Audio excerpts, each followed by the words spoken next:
There are landowners who are being sued by trespassers who were injured on their property. Again, you might win that case, but the policies protect you. They'll actually have what they call a duty to defend. They will pay for your legal defense if you're sued, regardless of how frivolous.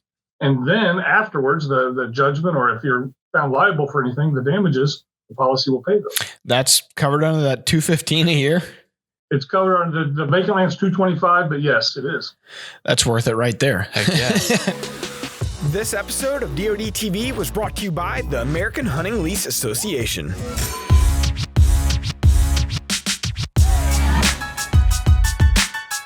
What's up, everybody? Welcome back to the Drury Outdoors 100% Wild podcast, episode number 216. You, sir, are Matt Drury. You, sir, are Tim. Spit it out, brother. It's actually Chelsvik. Just like Chos. But it looks like Kajigilabalik. It does. Just like it looks like Lee Kajos. Yes. But it ain't. Welcome aboard. Now that I've made fun of your background and it's just my heritage. I mean, whatever. Which is no big deal. Let's dive right in. Let's do it.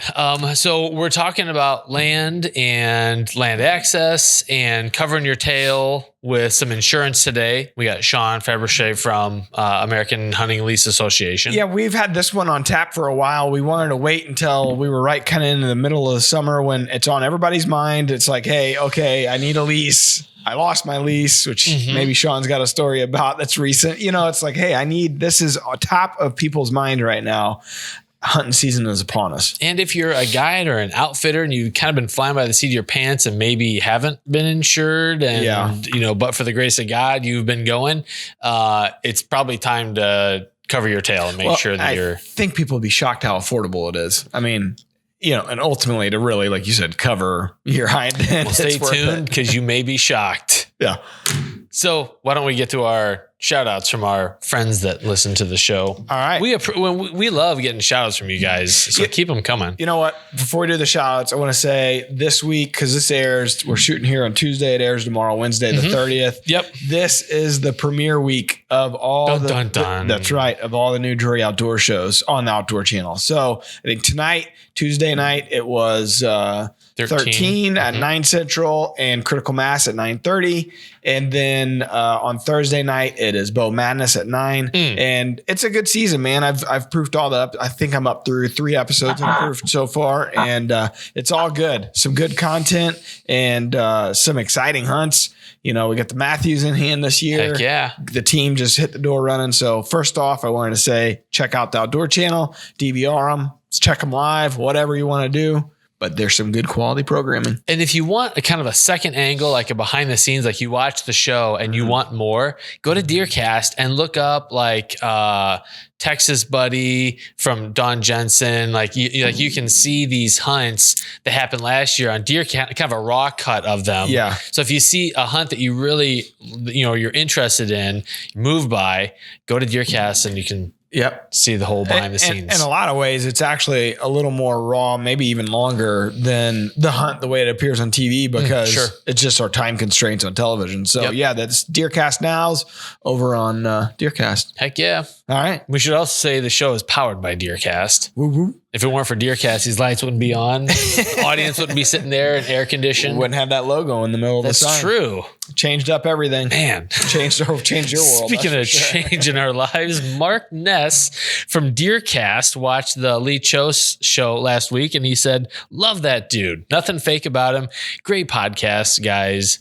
Dudes. Yeah, so Lee was, if you haven't watched the episode, I'd go back and watch it. It's a good one. Lee called everybody dudes, called ladies chicks. He said, if you get offended by it, oh, well. Kind of felt like the dude from The Big Lebowski. He did. He kind of has that vibe. He does have that Unflappable. vibe. And he does have that, like, that's him, that he's an original character. That's him every time I've ever met him. Yeah, he's a good dude to hang out with. So there is some salty language in there. We didn't take any heat from that, but we gave a fair warning in the description and in the video. So just a heads up. All right, next up, Stanley Shelby on YouTube, also about the Joe Show, says, one of your best podcasts to date. Enjoyed it immensely. Thanks. Woo. Thank you, Stanley. Man, Sean's got something to live up to here. Yeah. And then over on DeerCast, I do not have this fever. but 5 other individuals in the state of Missouri. Need more cowbell? I'm Bruce Dickinson, and I got a fever. Elk fever in Missouri. So 5 people have drawn tags to hunt elk here in Missouri. I found out this morning I'm not one of them. I forgot to put in this year. I put in last year and did not get it, but I forgot to put in this year. Odds are, you think, not good. Yeah, they're not that great. I don't remember. Maybe 16,000 people put in for tags last year. 5 people got them. Yeah, I don't know what the numbers are for this year, but the cost is nothing. I mean, that's not why. If I would have remembered, I would have put in for it. Just to need me to spot you to donate the $10. I would. Yes, give me your $10 right now, right here. I'll Venmo it to you. Pull your wallet out. I want to see how much cash you got. Let me see. What do you know? Left it in the truck. Yeah. I see.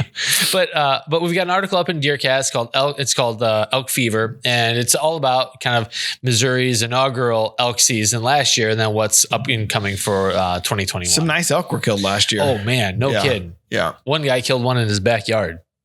He had a landowner tag. Literally. Yeah, literally. Okay. All right. Well, so we teased Sean just a few minutes ago. So we got Sean from the American Hunting Lease Association. He's so handsome. Look at him. Just look at him. Yeah, like a tactical shirt on and ducks and what's up, Sean? What's up, fellas? How are you? We're good, buddy. How are you? Good. Fantastic. Just trying to survive the heat. Yeah. So we've been, like, as I mentioned, we've been talking about this for probably 4 or 5 months now, having you on the podcast and giving you a chance to talk a little bit about what you guys do and just, I guess the climate of the leasing industry right now, because I mean, it's a big way. Look, the way land prices are right now, I mean, I'm sitting this out for a good while. I can't afford anything. Same here. Leasing, I got 2 leases now. That's the way that's how I'm heading down the path of how I'm going to keep hunting. I'm going to lease. So what are you seeing? Like what are the trends that you see working there at American Hunting Lease Association? Well, what we're seeing basically is we're seeing a lot of land being sold. Some of the landowners, we were talking before the podcast, and or be it people think, oh, you're in the industry, you must just get all your leases for free. No, the landowners want paid. I get no discounts at all. But I've had 2 leases in the last 3 weeks, one in Indiana, one in Kentucky, the only 2 I have, that the landowners called and said the market right now for real estate is just on fire. They can't not sell it if they've got offers. So what's happening then is it's creating the demand for a quality lease was in the sky. Most of the brokers like Basecamp Leasing that I know of are around 95% leased. As soon as they get a property, somebody's leasing it. And so now that demand or that supply is dwindling even more because, as we talked about, people from out of town or out of state are buying this land up while they have the opportunity to. Again, coming off the year we just came off of, the outdoor industry did pretty well last year, all things considered, because it's the only place you could really enjoy yourself without any kind of restrictions. So we're seeing a dramatic increase in demand over what was already a high demand, and supply is tough to come by. I literally have no place to hunt right here. As we speak, I have nowhere to hunt in 3 months. He's not only the chief operating officer, he's also a client. Yeah. Well, not right now. He would like to be. I want to be. So yeah. I'll find someplace, I assume.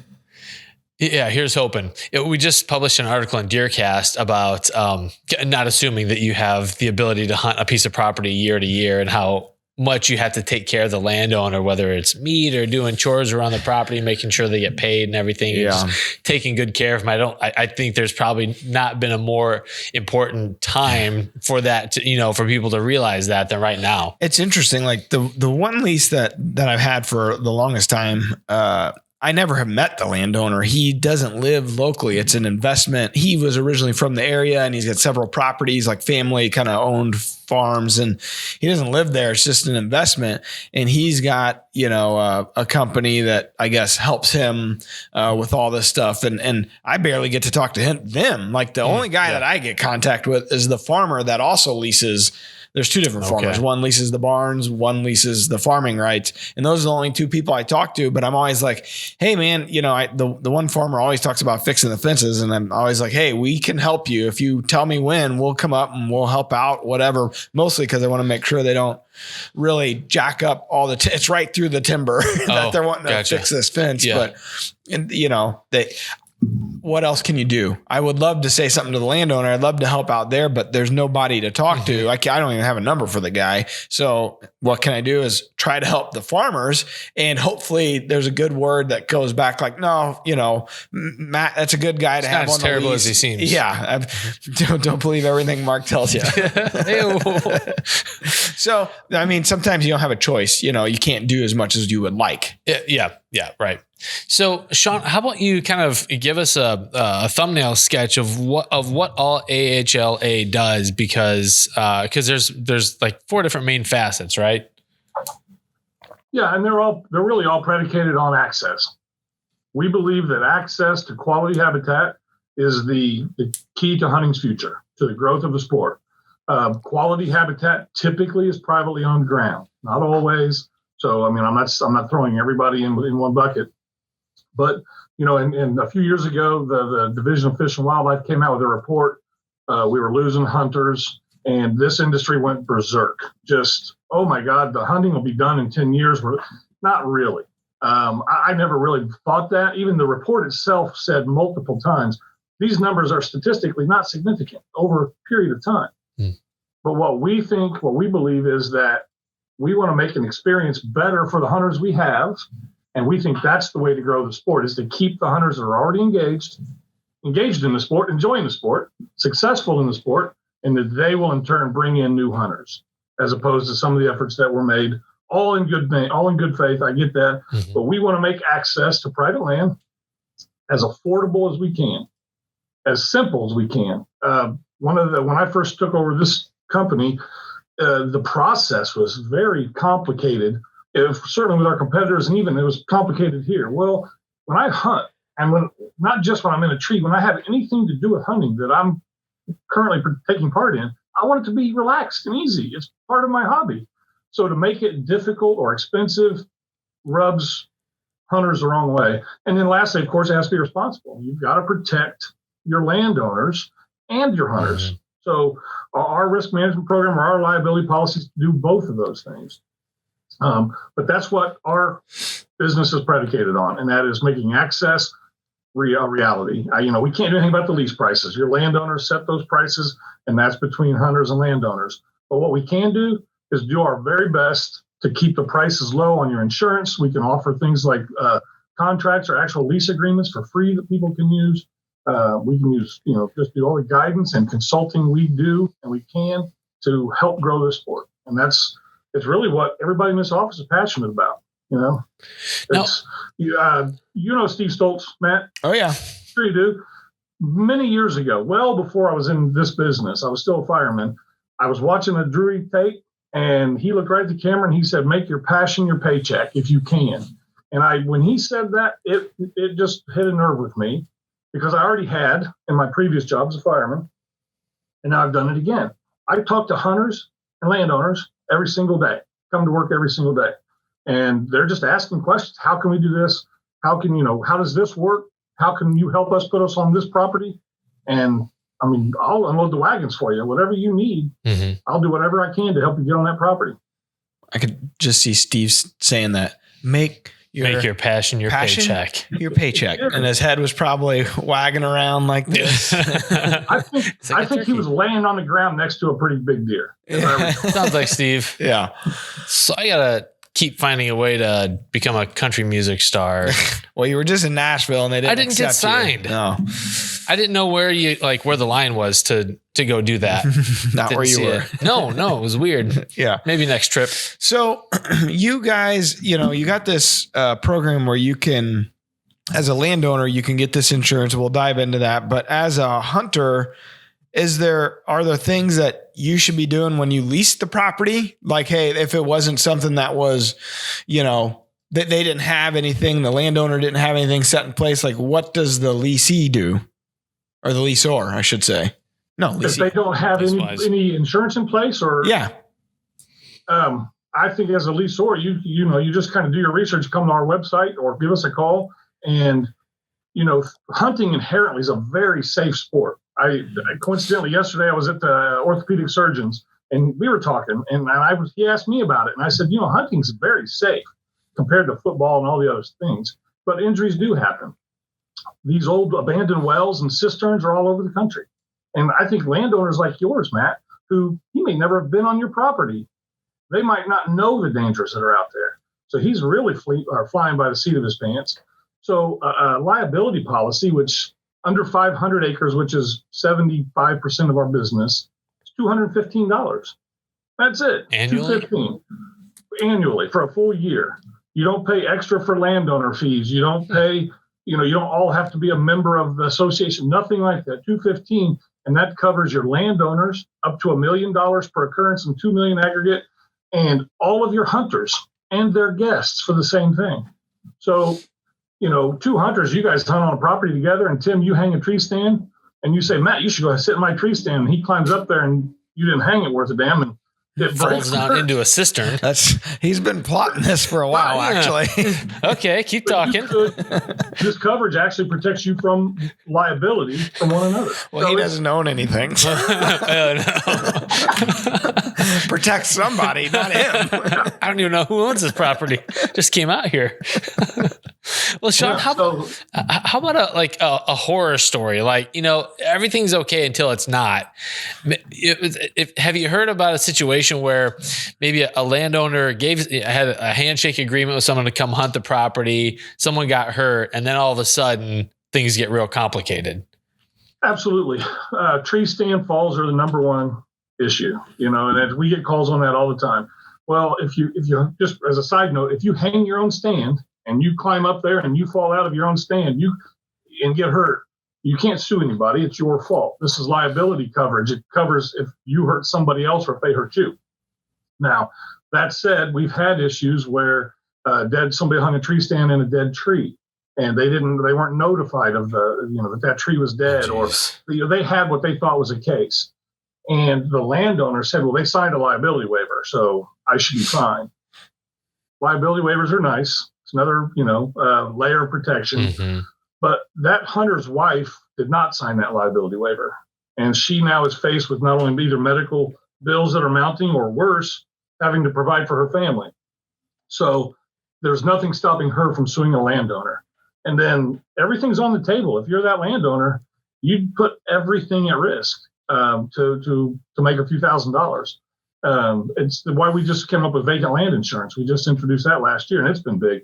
Landowners who just allow friends and family to hunt, mm-hmm. or coworkers, they're at great risk if somebody on your property becomes injured due to your negligence. You've got a problem. Again, about the same price, same coverage applies. It's just it gives landowners a peace of mind and most landowners really they want to share this. They want to share their access, mm-hmm. but this gives them the peace of mind to do that without having to worry about anything, really. You're kind of alluding to this, but a contract, a waiver, a liability form, these are all pieces of paper. It doesn't take anything for someone to mount a case against you. You may win the case, but legal fees and all those other things, the time and effort that goes into defending yourself, it's expensive. It's a real cost. Yeah, and you may not recover those costs. Yeah. You definitely won't recover the time. There are landowners who are being sued by trespassers who were injured on their property. Again, you might win that case, but the policies protect you. They'll actually have what they call a duty to defend. They will pay for your legal defense if you're sued, regardless of how frivolous. And then afterwards, the judgment, or if you're found liable for anything, the damages, the policy will pay those. That's covered under that $215 a year? It's covered under the vacant land's $225, but yes, it is. That's worth it right there. Heck yeah. I mean, you're talking tens of thousands of dollars on a mm-hmm. lawsuit. Yeah. Just to get in the courthouse, you know? So, if you're someone looking for a piece of ground to hunt, how would you navigate that on your guys' website? Well, we don't have leases. We do have partners. We have some brokers that we recommend mm-hmm. that you can go look at. But we do. I talked to a lot of guys about this.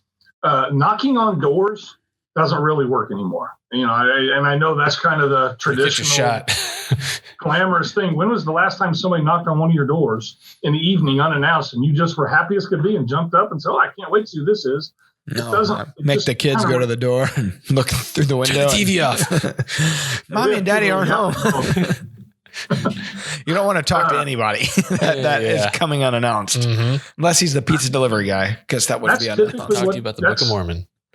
That's how it is now, though. People text me before you come over or something. So what I recommend is that anybody use the GIS site. Every county, basically most in the country, have the geographical information system sites for free. You can go onto your county site and you can just look at a large map. It's got all the parcels divided. It's got the landowner information, but not a phone number. And you can send them a letter. You can find out who they are. You can slide into their DMs on Instagram or on Facebook, or somehow you can make notification to them that, hey, I'm interested, like to set up a meeting, and then maybe you go out and you get on that porch. That's what she said. Too many ways to do it now without having to knock on somebody's door and feel like you're intruding. It probably says something about you as a person when you show up and you have kind of a liability mindset also, that you want to protect them, and you have this coverage and you're thinking ahead and want to protect both parties. That to me, if I were a landowner, I would appreciate someone coming in prepared with that mindset and kind of understanding what kind of exposure the other party has as a landowner to shake that hand and say, yeah, come on. I think just understanding, being a little, having some empathy for the landowner. The USDA puts out an annual report on farm costs.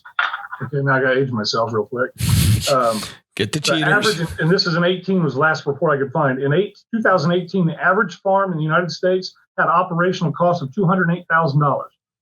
Where you guys live or in Missouri, it's like 108, and where I'm at in Indiana, it's about 180. So anybody who shows up on my porch, if I'm a landowner, and says, I understand the taxes on your property this year are $9,000, me and my group of 3 people would like to pay half of that, and we'd also like to cover you with a liability policy. That person, in my opinion, gets noticed. They get considered, or they'll have a good reason. Maybe they already got their family hunting and they don't want to do that. But that's, you show up and say, hey, listen, I just passed your farm. I saw a big deer out there. Can I hunt? No, 100 people have asked before you. Show up like that with some empathy and say, I get it. I understand why this has value, because it's costing you for me to hunt. I want to help you with that. Those guys get the lease, period. No doubt. Cody Thurston, one of our team members, he had a couple years back, he wrote an article and he did a whole episode of Bow Madness on this, but basically he went on Onyx and he found a bunch of properties in the Kansas City area that, looked appealing to hunt. And he wrote 50 letters. Canvassing, yeah. Yeah, 50 letters he wrote, and well-written, long letters, and asking to hunt. And I think he ended up with a couple spots out of it. So... yeah, if I ever run for office, I'm gonna have Cody work on my team. He'll do some handshaking. That's right. Letter writing campaigns. And then you could get Dan, his dad, to do what? Write my speeches? No, I was thinking more like party manager. Oh, heck yeah. Not event planner, but party manager. Yeah. When the beer starts flowing, there's Dan. That's right. Don't count on logistics being handled, though. Well, Sean, what other messages do you think it's important? Like if you're an outfitter, if you're guiding and maybe don't have coverage, what's the benefit of covering yourself and making sure that you've got a policy? Well, a lot of states now require you to prove that you have this coverage prior to getting your license, but you don't need a hunting or a guiding license in every state. So I do have a horror story about that. We had one of our guide clients had an ATV, a client on an ATV, go over a cliff last year. Oh, geez. And they filed a claim. It's still, being decided. But if you're a small business, most guides are. If you watch on TV, you'll see all the big ones, all the well-built, popular guides. 90% of these guys are just trying to do it themselves. Part-timers. They've got a handful of clients. If you have that kind of risk, you're putting that kind of risk on yourself and your company and likely your personal assets, again, for a pretty low cost. you can cover all that liability. We had our hunting lease insurance became so popular, but guides and outfitters were not eligible for the carrier. Our carrier just said no commercial entities. For years, they were calling us saying, why can't we do what you guys, we want in your program? And my hands were tied until I finally went to our carrier and said, look, these guys, you're charging the smaller guides, a guy that takes his clients to a motel and says, I'll pick you up in the morning. We'll stop at McDonald's on the way to the farm and I'll put you in a tree stand. That's the really the bread and butter of hunting in this country. Some people who can't get away for months to hunt. Maybe there's somebody in New York or Chicago, a big city, and it's like, I can get away for 5 days with my son. Great. Let's do what we can to get you on that property. But the guides then were being treated like they were taking all of their clients by horseback into the Rockies and dropping them off for 10 days in a soft-sided tent. Once I literally explained to the carrier, that's not how this works. We need a program for guides and outfitters. Carriers, the big insurance companies, they don't know how this works. They don't get it. So once we explained it, I said, they asked me, will you write the program? Put together the program. It's our program is $595. It's based on how much revenue you generate. So I got up to $50,000 in revenue from a guide and outfitter. That's what you're going to make gross. You pay $595, not $4,000. I had clients that was like, I'll make $8,000 this year. My liability insurance is $4,000. Well, the immediate reaction is, oh, well, I guess you can't be a guide or it's not going to make you much money. But really the circumstance or the issue there is that those people who didn't get to go hunting, they didn't, they couldn't afford a big operation. So they didn't get on it. And now we got people that probably or likely could have really enjoyed themselves. So we like that program. We haven't had a rate increase there for, I think, 3 years because we just think it's important to protect the little guys that are starting these companies and have at it.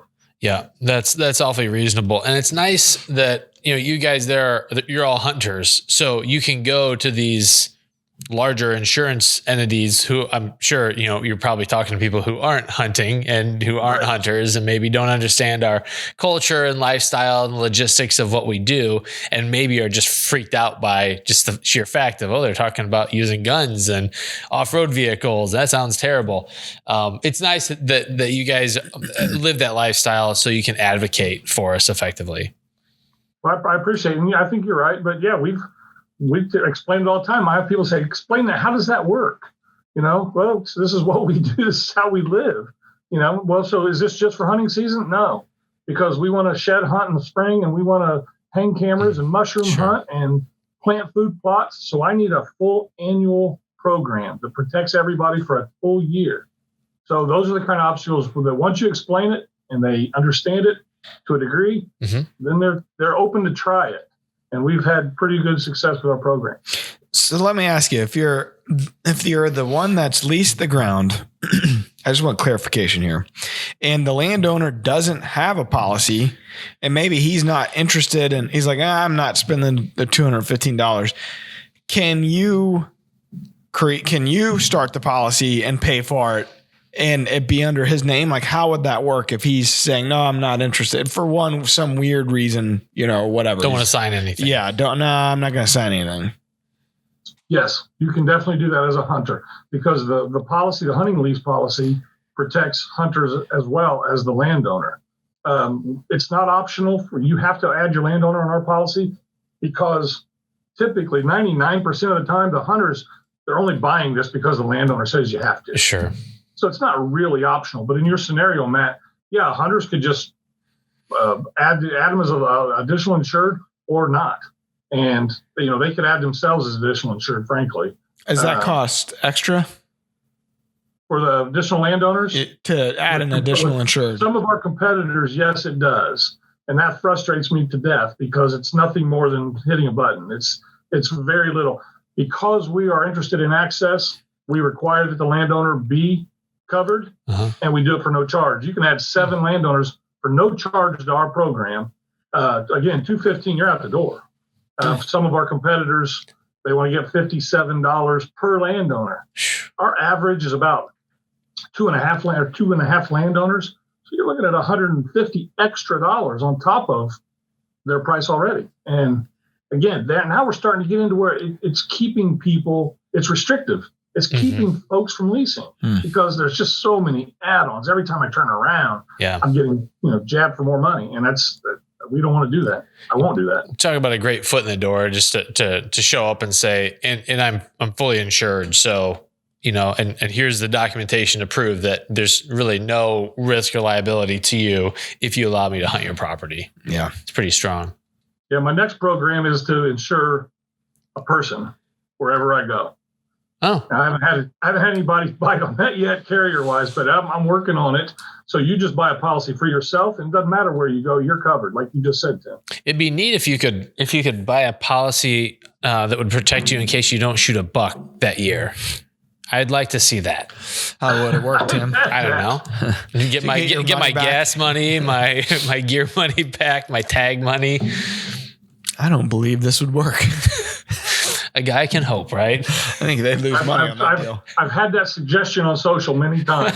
So this pays me if I don't kill a buck. Yeah, what does? A 180. If you don't kill a 180, we pay for your whole lease. It's like the guy working the sporting goods counter when he's selling tags or selling fishing licenses, and the person says, "No, I get my money back if I don't catch anything or if I don't kill anything." I'm like, oh yeah, I've not heard that joke before. I'm doing a lot of money. I want my money back. Reparations here. Oh. Well, how about you guys, how about we hop into the question of the day? How about it, Tim? Let's do it. All right. The question of the day is proudly brought to you by the Sportsman's Channel, the television home of Winchester and Drury's Natural Barn and everything red, white, and blue. And it's not on there. Okay. It's a text message. This is my show prep coming in here. All right. So from DeerCast, Jesse Bourne asks, what is the best seed to put in a food plot that will feed deer and turkey? I've recently gotten permission from my grandmother that I could plant whatever and wherever I want on her 26 acres. Kind of an interesting scenario, and one that a lot of guys, I think, they get access to a property and they're wondering, like, what's the best bang for the buck? I wonder if his grandmother has insurance. Grandma, I'm going to take you to court, take you for everything you have. It's not about that. You never know what could happen. It's the medical bills that could pile up, Timothy. Why'd you use my full name? Mad at you. I've done something. So, Sean, what do you think? What's the best kind of general food plot that Jesse ought to put in your opinion? I like clover. I know clover is not, it's not the sexiest food plot, and people want to see big bushy things, but I like clover fields, and I see more deer and I see more turkey and just clover than anything around here. I was actually just on the phone with Terry before I jumped on the podcast, and we were talking.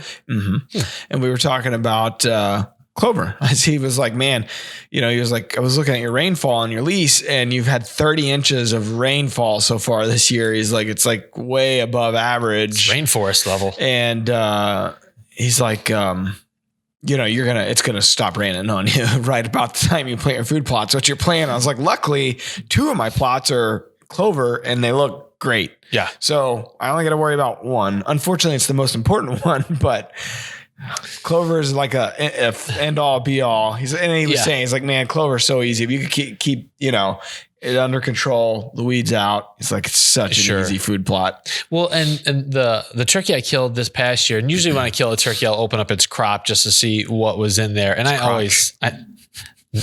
not so much, sir. But I always find clover in there, among other bugs and stuff. But clover is always the common denominator. Love clover. So there you go. What can I say? Jesse. There you go, Jesse. Clover. Biologic has non-typical clover. That's what it's called. It's a perfect food plot clover. I mean, the deer just devour it in the fall. So that's what I would recommend. Sweet. All right. Okay. Wildlife word. What's happening today? It's tapping that tap it in. Tappity tap tap. The wildlife word is brought to you by the American Hunting Lease Association. How about your that? Hunting access resource. Thanks, Sean. Sure, anytime. Let's hope you don't get this question wrong. It would be ironic. Embarrassing, mostly. I routinely get this question wrong. So generally, deer need about 2 to 3 quarts of water per 100 pounds of their body weight. But that number can change based on which factor here? A, their pigment in their skin. Racist. B, the size of their ears relative to their nose. C, the moisture content in their food. Or D, it's a trick question. Deer are allergic to water. Makes you think, Sean. Is it the pigment in their skin, the size of their ears relative to their nose, or C, the moisture content in their food, or they're allergic to water? I say C. I don't know how it would be anything but C. I think Tim gave this is a gimme. These are options for idiots. He makes this much harder when I'm the one that has to answer these. Who knows? Who knows how these questions are formed? Yes. Yep, it's C.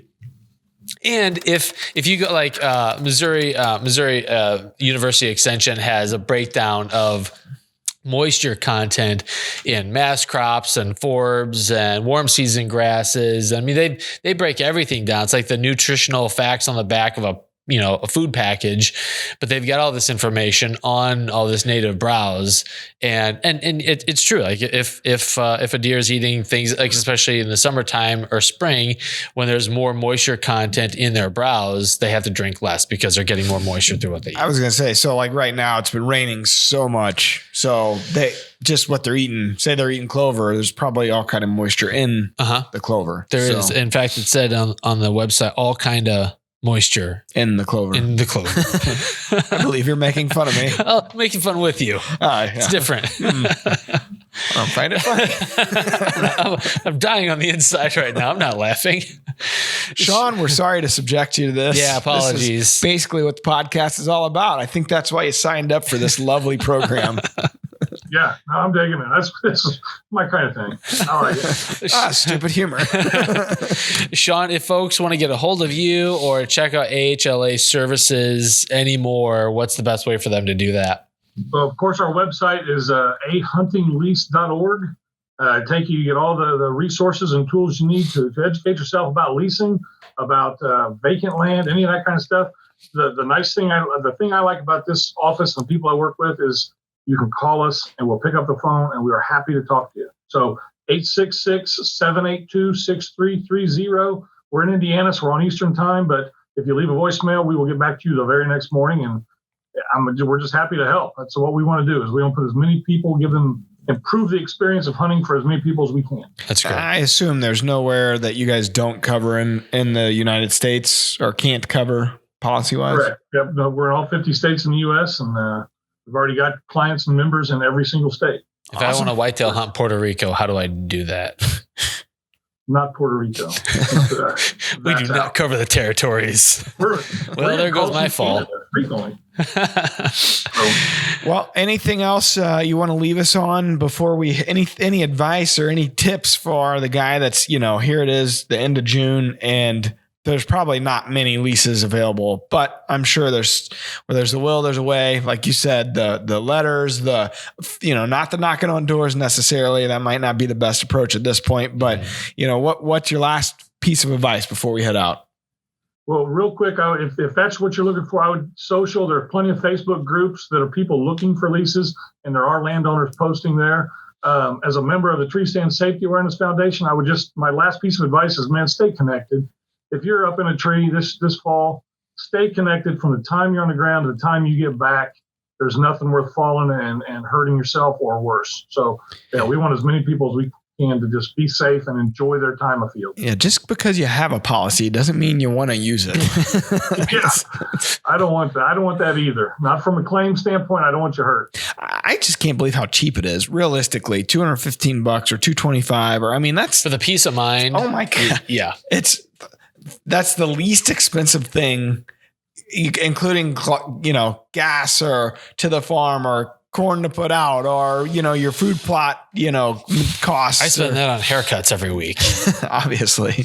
Trimming that beard. Yeah. So I just think it's so affordable. Why not? Protect yourself, protect the landowner. Do yourself a favor. Agreed, man. I appreciate you guys. Thank you so much. All right, buddy. Well, we look forward to hearing more from you guys. And guys, if you have any questions, feel free to email the guys over at American Hunting Lease Association or get a hold of them through their website or directly, ask us in the podcast, in the comments in the podcast, and Tim takes a look at all those. I peruse them as well, and we'll get back to you. We'll help you out. Yep. And be sure to stick around for next week's show. We'll have 9/11 survivor Will Hemino on, and he's got a couple new books out, and he was actually the subject of the World Trade Center movie back in 2006, which is a great movie, but kind of timely. This is the 20-year anniversary coming up, and 4th of July, and just some really cool stuff. So make sure you stay tuned. Yeah, Will's a very, very dedicated outdoors person. The outdoors helped him in his recovery, and I can't wait to talk to him. Such a good guy. Yeah, 100%. Okay, all right. Let's shut her down. Until next time. Thanks, Sean. Peace out. See ya. Thanks, man. DeerCast is giving you the chance to hunt with Mark and Terry Drury. Head over to DeerCast.com to enter. We're adding new videos every week, so make sure to click that subscribe button and check out all of our amazing content. This episode of DoD TV is brought to you by American Hunting Lease Association, creating accessible and safe hunting for all.